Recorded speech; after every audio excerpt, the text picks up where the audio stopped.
ఎందుకు అవమానం పొందుతున్నారు? చిన్న ఇశ్రాయేలు దేశమును చుట్టుముట్టి ఆ చిన్న ఇశ్రాయేలు దేశమును వారు గెలవలేకపోతున్నారు.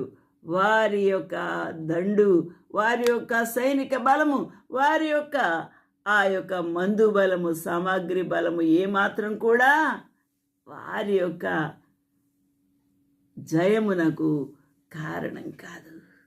వారు అపజయము పొందుతారు, అవమానం పొందుతారు. నేను ప్రమాణము చేయించు ఉన్నాను.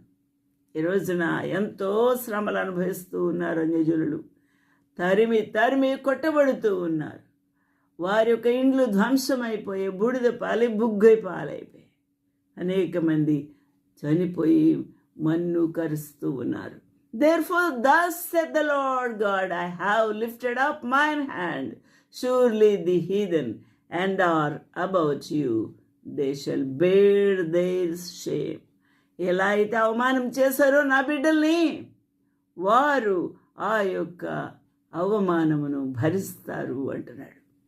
ఇశ్రాయేలు పర్వతములారా, ఇంకా కొంతకాలమునకు ఇశ్రాయేలీలకు నా జనులు వచ్చెదరు. ఇంకా కొంతకాలము.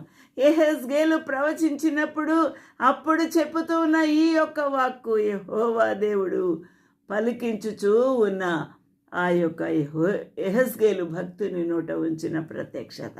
ఇంకా కొంచెం కాలం, ఎన్ని వందల సంవత్సరాలైనవి, ఎన్ని వేల సంవత్సరాలైనవి. ఇప్పటికీ దేవుని దృష్టిలో ఒక దినము 1000 దినముల వలెను, 1000 దినములు ఒక్క దినం వలన ఉన్నది. అందువలన ఇంకా కొంచెం కాలమునకు ఇశ్రాయేలుకు నా జనులు ఈ యొక్క పర్వతముల మీదికి, ఈ యొక్క భూమి మీదికి, ఈ కొండల మీదికి, ఈ లోయలలోకి వచ్చెదరు.